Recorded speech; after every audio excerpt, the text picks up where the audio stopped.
Hombankan telur, Wak. Hombankan ikan semilang lagi, Wak.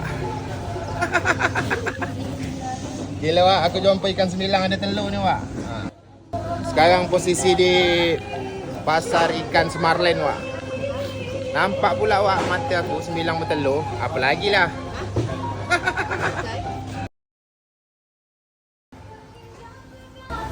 Langsung unboxing, Wak. Siang langsung.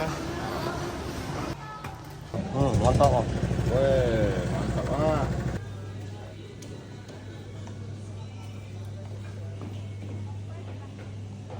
Hombankan lada.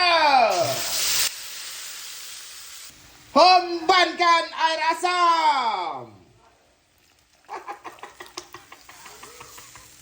Ini, Wak, yang namanya Wak Rudi ni. Wah, ini homban nampaknya ni kan.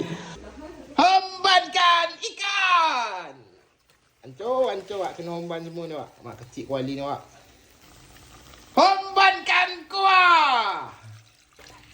Hombankan mecin. Lah datang, Wak Rudi kita ni bersama orang rumah ayangnya, Wak. Hombankan garam. Hombankan daun limau, daun salam. Kuali kecil, Wak. Ganti kuali. Tak sesuai. Tak muat. Hombankan kuali, Wak. Ganti kuali, Wak. Apa tepat lubang? Hancur ikan. Hombankan telur ikan. Hombankan telur, Wak. Dan di sini kita tengok ikan semilang gulai asam pedas kita sudah masak. Gila. Menyala, Wak. Linyang lagi, Wak, bibir tengah hari ni. Ramai, Wak, kawan kita, Wak. Satu kecamatan, Wak, ngumpul. Ini, Wak, telur ada, Wak, telur semilang. Sama Bang Atan ni. Lagu Bang Iwan Alfa Kino, Wak. Lah, apa lagi? Dia, apa lagi ni, tuan? Bismillahirrahmanirrahim.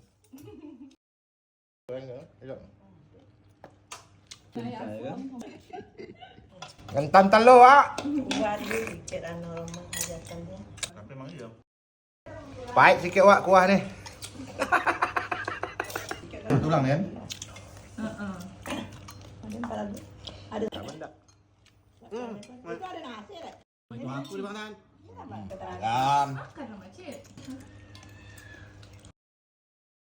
Berat lagi, Wak, tantangan, Wak, ngirup lagi kuah. Ni agak malu kat aku, Wak, kalau orang ramai ni. Jadi pun apa tu ni? Enggak pun ni. Seorang dah berapa bulan ni? Biasalah anak aku. Anak aku satu ke balai. Yang Gila, Wak. Menyala, Wak, ai. pada dia satu tu. Anak aku yang paling tu. Sisir tangkap orang manda dia, Wak. Jaga